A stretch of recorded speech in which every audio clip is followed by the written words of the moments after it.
إن الحمد لله نحمده ونستعينه ونستغفره ونعوذ بالله من شرور أنفسنا ومن سيئات أعمالنا من يهده الله فلا مضل له ومن يضلل فلا هادي له وأشهد أن لا إله إلا الله وحده لا شريك له وأشهد أن محمدا عبده ورسوله أما بعد فإن أحسن الكلام كلام الله وخير الهدى هدى محمد صلى الله عليه وسلم وإن شر الأمور محدثاتها وكل محدثة بدعة وكل بدعة ضلالة وكل ضلالة في النار. So in today's lesson, which is the 8th lesson of the series, we start the third nullifier from the nullifiers of Islam. And so the text reads as follows: الناقد الثالث الناقد الثالث من لم يكفر المشركين أو شك في كفرهم أو صحح مذهبهم كفر. So the meaning of which is the third nullifier, whoever does not consider the mushrikeen as disbelievers or doubts about their disbelief, أو شك في كفرهم, or validates their religion or their doctrine, أو صحح مذهبهم كفر, then he has disbelieved. So we'll start with the commentary of Shaykh Muhammad Aman al-Jaami, Rahmahullah. Just some brief comments regarding this. So he says that he speaks about a particular person. In fact, a person who is looked up to by the common people. He says that when we have a person who knows that some of the people have fallen into major shirk, and that those people who revolve around the tombs and the mausoleums and the graves of certain people, and that they commit major shirk therein, either by way of seeking rescue from them, or sacrificing to them, or making oaths to them. And in some cases you might even find that they prostrate. So when it is said to this person, or when it is said to these people, why are you prostrating? This is shirk. It is haram to do this. And that person says, well, I only prostrated to the Shaykh out of love for the righteous people, not to worship him. It wasn't to worship him, but it was only out of my love for the righteous people. Basically, I'm expressing my love for the righteous people by way of this action, by way of this prostration. But I'm not worshipping them. This is what he says. So this person, he might prostrate in the direction of this tomb or this mausoleum, and he says, I'm not prostrating to the Shaykh, but I am prostrating to Allah out of respect for this person. But I'm not prostrating to this person in the tomb. I'm only respecting him. I'm actually prostrating to Allah, even though he's prostrating in the direction of the tomb. Now, of course, we know that this type of veneration, no doubt, is shirk, whether this person accepts it or not, whether this person realizes it or not. And these are things that we see taking place. Clearly, we see them taking place. Evidently, before our eyes, we see them.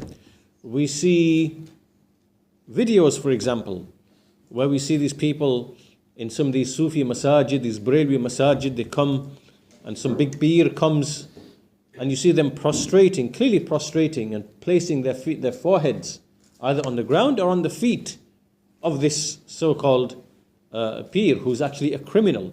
He is a criminal because he knows what these people are doing. He knows that it is haram in Islam for the likes of these affairs, but he allows them to continue doing what they're doing. And this is because either he, is motivated by wealth, or or he likes the fact that he's worshipped and respected and venerated by these ignorant people. Right? There's various motivations that these type of people might have. But these are affairs which actually they take place. So you see that there might be these people among them who ascribe to knowledge, they have knowledge or they ascribe to knowledge, and they see the common people doing what they are doing, and they are making tawaf around these tombs, around these graves, or they make oaths, or they seek rescue, and so on and so forth, all these things. And then when you ask this person, why are these people doing this? Why aren't you showing rejection against them? Why are they doing this? And you should be rejecting them. Why aren't you doing this? And then he will say that actually what they are doing is simply love of the righteous people. And it is simply seeking a means of nearness to Allah. It is love of the righteous people. And what they're doing is not actually worship. Right? So this person who is supposed to have knowledge, these are the excuses that he makes for these people. So this means that this so-called sheikh, all of these common people are basically, they are really, because this person is respected by them, they are really under the guardianship and the protection of this individual. If he wants to guide them, he'll guide them. Right? So he's basically responsible for them, and they are really, dependent upon him in this respect. So really what he's doing is that he's justifying their shirk, he's justifying them doing what they are doing, alongside his knowledge that, that this is actually shirk, and he's not really a common person. The reason why he's doing this, these people, when you see them, either it's because of status. Some of them are after status. They like the fact that they are respected and put on a pedestal. Or some of them, they are after wealth, because there is a tremendous amount of wealth to be embezzled from the ignorant, foolish, stupid people who have no knowledge. Why? Because these foolish people are ignorant people, are looking for easy salvation. They want easy salvation. They want to be saved in the hereafter, but they want it done in an easy way, where they don't have to abide by the laws and commands and avoid the prohibitions, and they don't want to do it. They want to change their homes and their families to live in accordance with the Sunnah and the prophetic guide. They don't want to do this, right? So they're looking for easy salvation. And so when these people are looking for easy salvation, and then you have these types of people who know they can exploit these ignorant people and embezzle wealth from them by promising them easy salvation, you will be saved. And then basically, lead them through that to personality worship and worship of themselves and worship of the people in the tombs and graves, and develop doctrines through which they can lock them into this type of system, whereby they say that the only way you can be saved with Allah is through the awliya. And we are in a chain with the awliya. So the only way you can be saved is through us. Therefore you must love us and respect us and venerate us. And then these ignorant people come and they basically, work, earn money, and then they just basically throw it upon these criminals who come to them, and they believe that they will get easy salvation in this manner. And so these people who manipulate them, either it is they are motivated by status, or they are motivated by wealth, they're after wealth, or honor and things like this. This is what they are after. So this person, because he has validated what they are upon, he's validated what they are upon, and no doubt they are upon shirk, and he's become deceived by the fact that he can take wealth from them or that they will respect him, then this type of person is upon disbelief, this type of person. Likewise, the one who even doubts that what they are doing is disbelief, right? This person also enters into disbelief. So, this is what Shaykh Muhammad Aman al-Jaami, rahimahullah, the brief comments that he mentioned. So he's really speaking here mainly about these evil people who know what the commoners are doing is evil, yet they are motivated by other affairs, they are motivated by worldly affairs, and on account of that they validate, they make it appear to be correct what these people are doing. So such a person is upon disbelief. When I move to Shaykh Ubayd, حفظه, and his commentary, so we'll read the text again. الثالث الناقد الثالث, the third nullifier, من لم يكفر المشركين من لم يكفر المشركين أو شك في كفرهم أو صحح مذهبهم كفر. The one who does not consider the mushrikeen to be disbelievers, or doubts about their disbelief, or validates their doctrine or their madhab, their religion, then he has disbelieved. So the Shaykh, he says that there are a number of affairs without which a person's iman cannot be valid.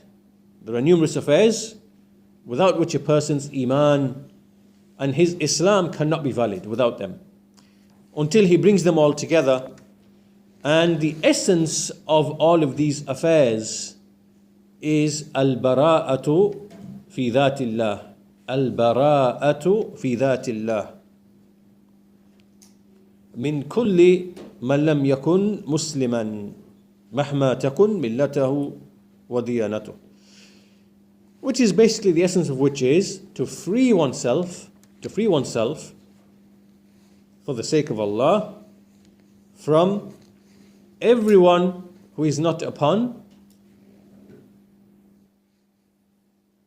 the deen of Islam, or whatever his millah and diyana is, no matter what his type of religion or devotion he might be upon. It is al-bara'ah, to free oneself in front of Allah and for the sake of Allah.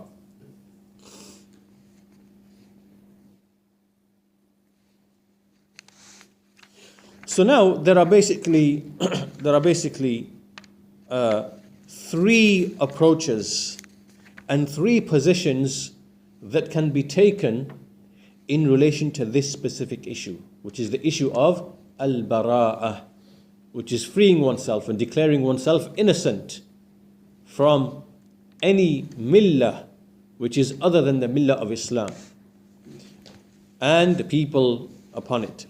So the first position is obviously what Islam requires, what Iman requires, and it is Takfirul Mushrikeen. Takfirul Mushrikeen. Considering the Mushrikeen to be upon kufr. And who are the Mushrikun? Who are the Mushrikun? The Mushrikun basically is everyone who is not upon the millah of Muhammad sallallahu alaihi wasallam.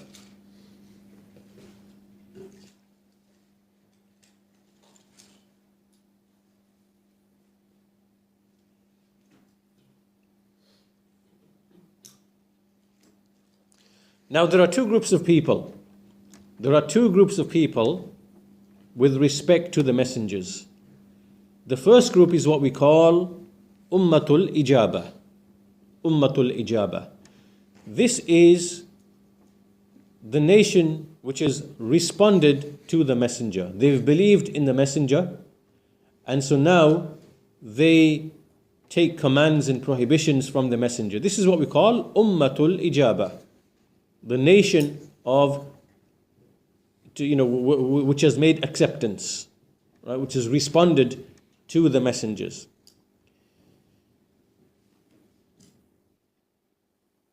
And So they are clearly the Muslims, right? Ummatul Ijaba are the Muslims. And then we have Ummatul Da'wah. Ummatul Da'wah. And Ummatul Da'wah is the nation to whom the call of Islam is made, who are basically invited to Islam. And these people are of two categories. There are two categories from Ummatul Da'wah. And they are, first of all, the first category is he who is a mushrik. He who is a mushrik. And this is a person to whom no book has come. No book has come to him, to that nation, and no messenger has conveyed the message to them. Right? So in their history, in their near history, they haven't received a book, nor have they received a messenger. So for example, the fire worshippers, the Magians, who are from the Persians, right? They don't have a book, and they didn't have a messenger. And likewise, the Buddhists don't have a book, and they don't have, a messenger.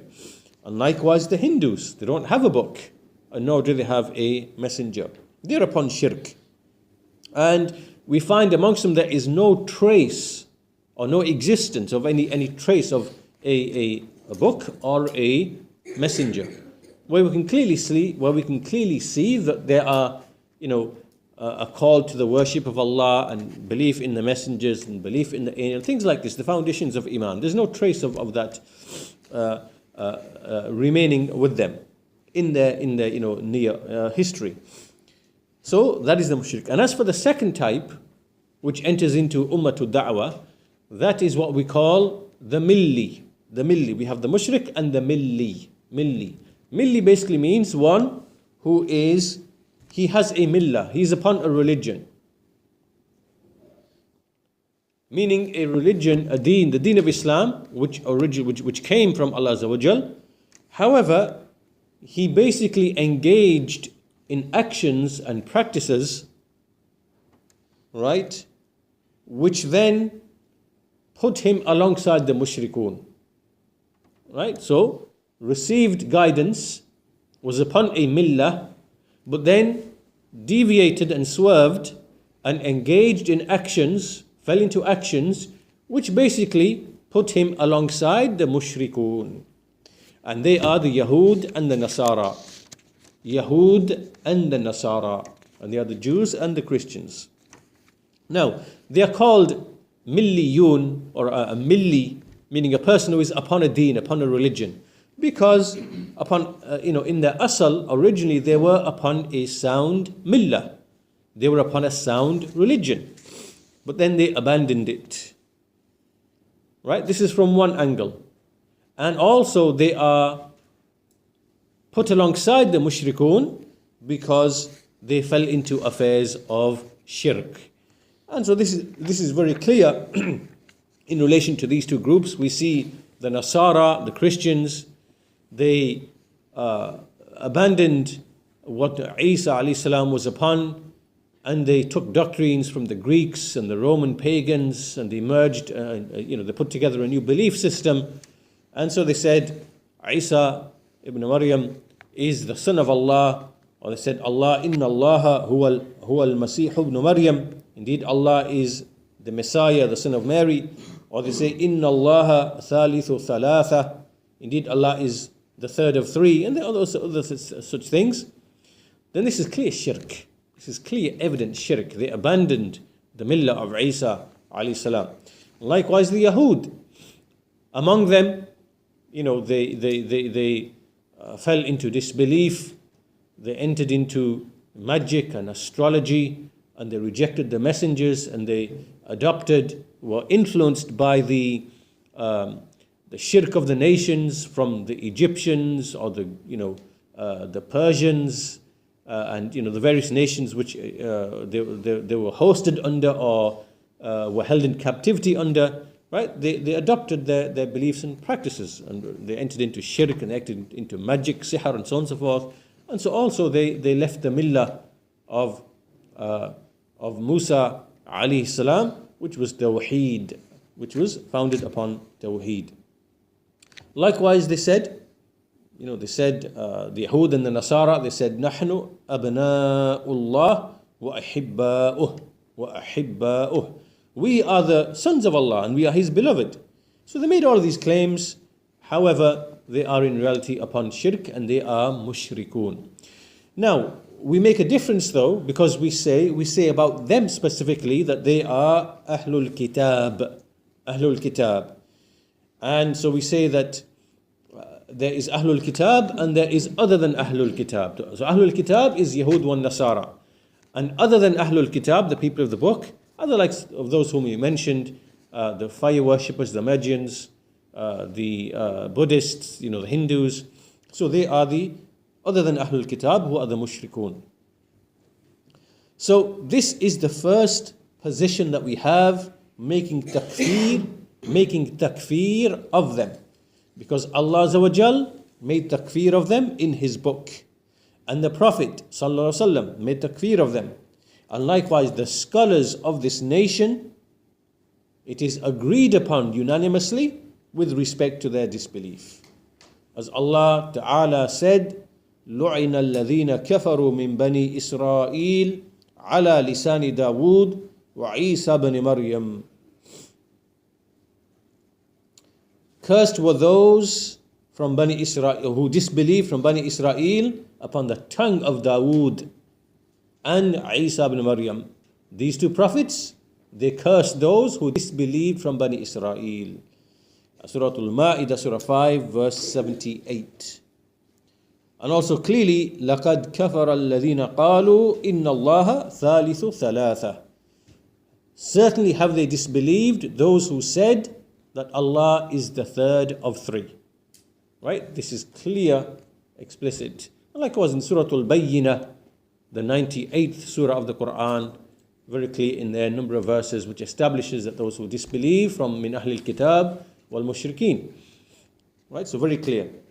So anyway, this is the first position, right? Which is a position that a person is necessitated to hold by way of his Iman and Islam. Now the second position is ash-shak fi kufrihim.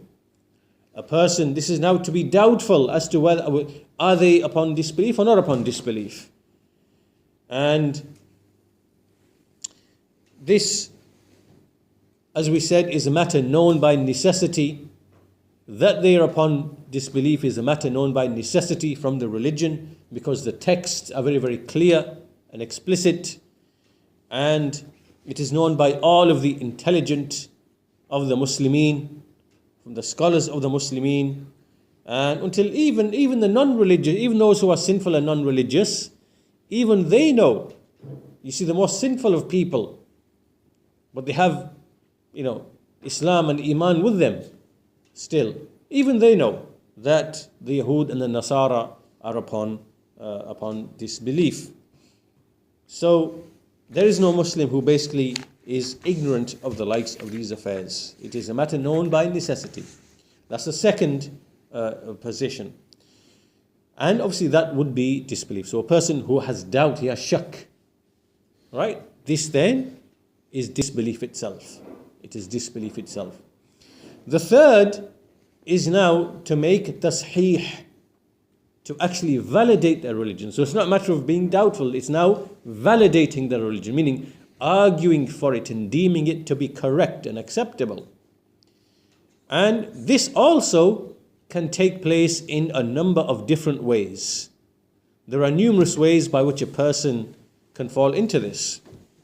First of all, there are four manifestations that the Shaykh mentions here. There are four ways. First of all,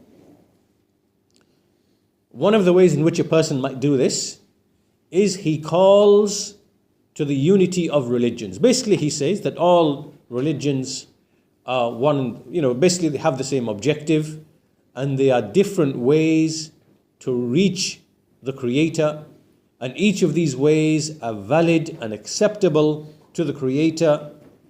And basically these people who, call to this way, they are saying that Islam and Yahudiyyah and Nasraniyyah, all of them are divinely revealed religions. they are divinely revealed religions. And we explained previously, in previous lessons, from what the Shaykh mentioned, is that this is batil, this is false, because there is only one divinely revealed religion. There's only one. It is Islam. And that is what every single prophet and messenger was upon.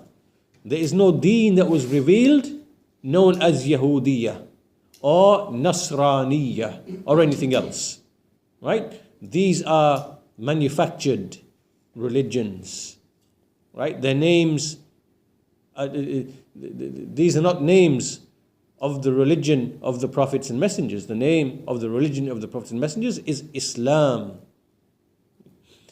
And so these people who establish conferences, seminars, meetings, things like that to discuss this issue, right?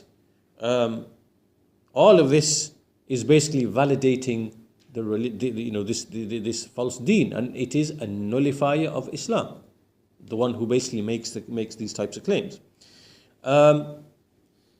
Also, under this basic thing, under this basic call of the unity of religions, there are many things that come under it. For example, calling for toleration and acceptance between the various adyan. This is one man, it follows on from this. الدعوة إلى التسامح بين الأديان, which is calling for acceptance between the religions. Also claiming that all of them are Abrahamic religions. You've probably heard this often, that these are Abrahamic religions. This is batil, this is false, this is kadhib. Because the deen of Ibrahim al-Khalil alayhi salam was to single out Allah Azza wa Jal with worship and to free himself, to exonerate himself and free himself, al-bara, from shirk and its people. And his deen was Islam. He was upon Hanifiyya. This is a claim which is batil.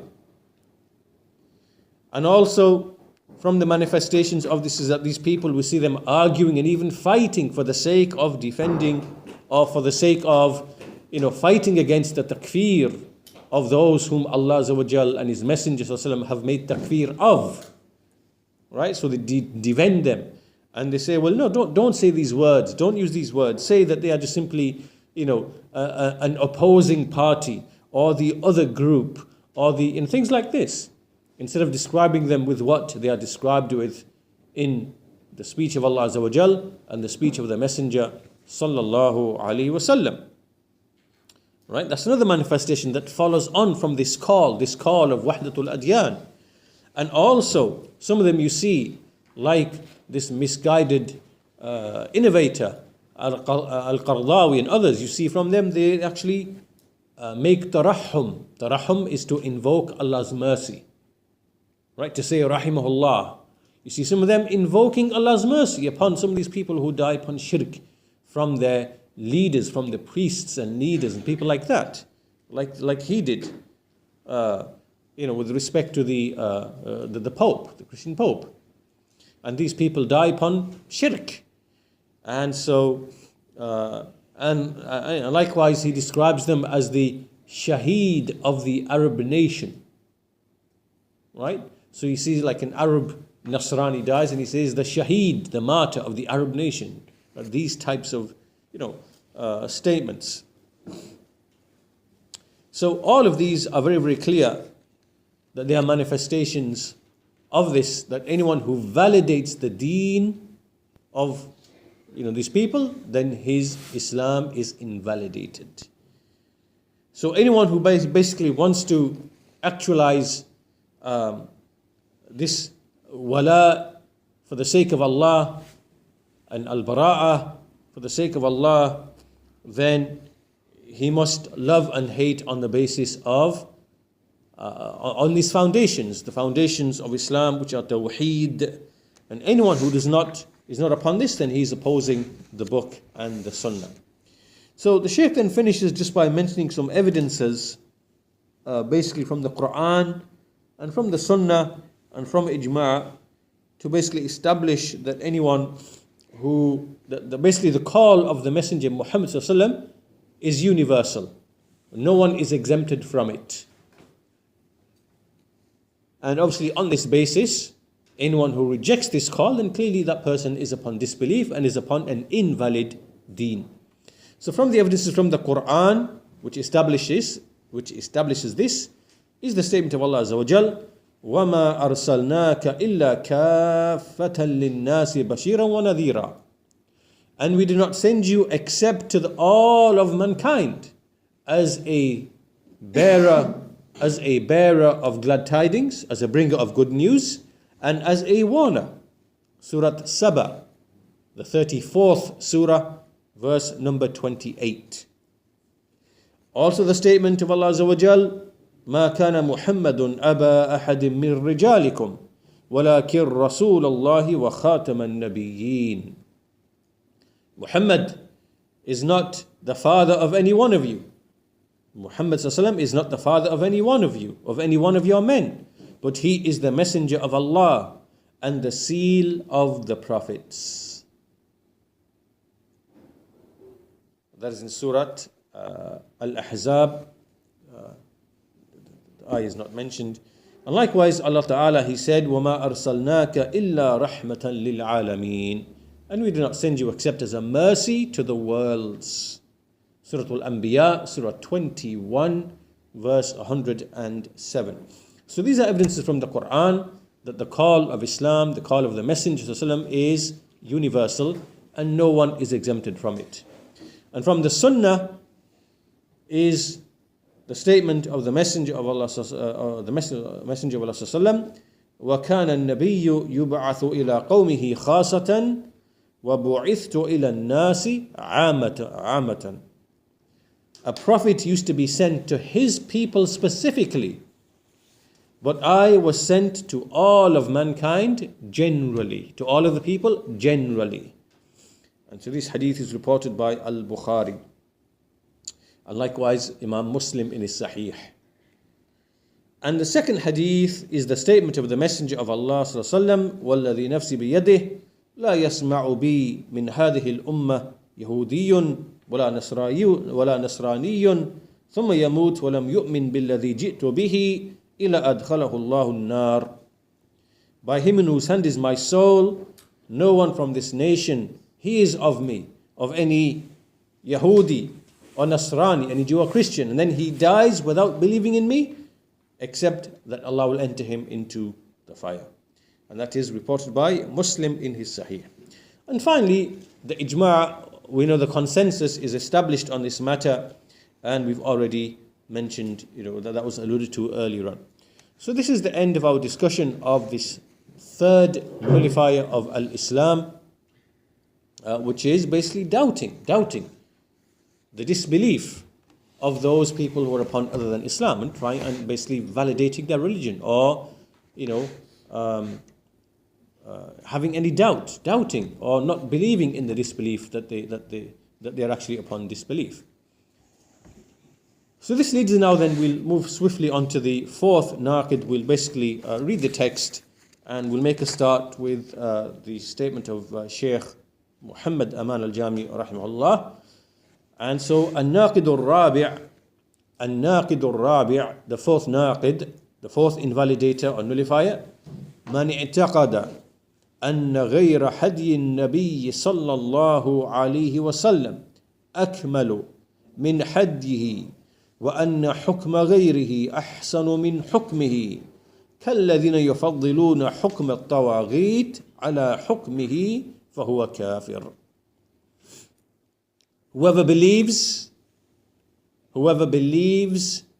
that other than the guidance of the Prophet sallallahu alaihi wasallam is more complete or is more perfect than his guidance, and that the judgment of other than him is better than his judgment, like those who prefer and consider more excellent the judgment of the Tawheed, the false deities, over his judgment, then this person, فَهُوَ كَافِرٌ, then he is a disbeliever.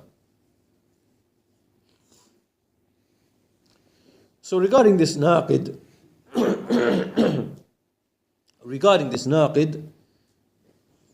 then the Shaykh says, illustrating how this type of Naqid can manifest itself, he says, the one, for example, who believes that what the Prophet ﷺ came with, it was limited by time and place. It was limited to time and place. Or it was befitting only for a bygone era, a time which has passed. In a nation, for example, in which the Prophet ﷺ was sent, and that this nation was basically, it was in need of things like prayer and sujood and ruku' and zakat and things like this, which were necessary for that particular nation to rectify that nation. These were affairs that were legislated for them in that time, in that place, in that era, for that particular group of people, because it was something that would break their harsh nature, make them generous, change their society, like these kind of things basically, right? So a person comes and he says these types of things, he is the one who is intended in this naqid. Or he might say, for example, that certain ahkam of the Sharia, certain rulings of the Sharia, like for example prayer and zakat, that they are no longer applicable to us. They're not applicable to us because we do other actions, and so these are not applicable to us. Or he might start giving them figurative explanation that salah really means something else. It just means tasbih, right? It just means dua, right? And we're doing that, right? Or Hajj means to visit our shaykhs, and we visit our shaykhs in their homes. This is Hajj. This is meaning a pilgrimage, right? Or whatever. And so they start giving these batini type, these esoteric explanations of the symbols of Islam and the main symbols of worship, and they explain them away. And he believes that the Islam which the Messenger came with, that has already ended. It ended with the time of the companions, with the time of the generations which have gone past. And as for now, then because of progress, civilization, industry, technology, things like that, the whole thing is changed, and those ibadat, those prohibitions are no longer applicable. They don't apply anymore. They are abolished, and therefore we are no longer mukallafin. We are no longer responsible to abide by them or tasked with abiding by them. Such a person is a kafir, kufran bawahan, manifest open disbelief. And by agreement of those people of knowledge whose agreement is considered. So that's another manifestation that the Shaykh gives. And likewise, another manifestation are those who, for example, they take from the ahkam, al-ahkam al-wad'iyya, from the secular qawaneen, from the laws which are secular laws, and they prefer them over and above the laws of Islam. And it might be, for example, the customs of a group of people, or the customs of a nation, or the habits of a nation. So they take them and they follow them, they prefer them, and they prefer them over what the Messenger of Allah came with. Then likewise, these people they have also invalidated their Islam, because anyone who makes tafdeel, as per this naqid, who makes tafdeel, prefers, considers more excellent the hukum of anyone upon the hukum of Allah and His Messenger, and upon what the Messenger came with, then this is person فَهُوَ كَافِرٌ بِالْإِجْمَاعِ. By unanimous consensus, this person is upon disbelief.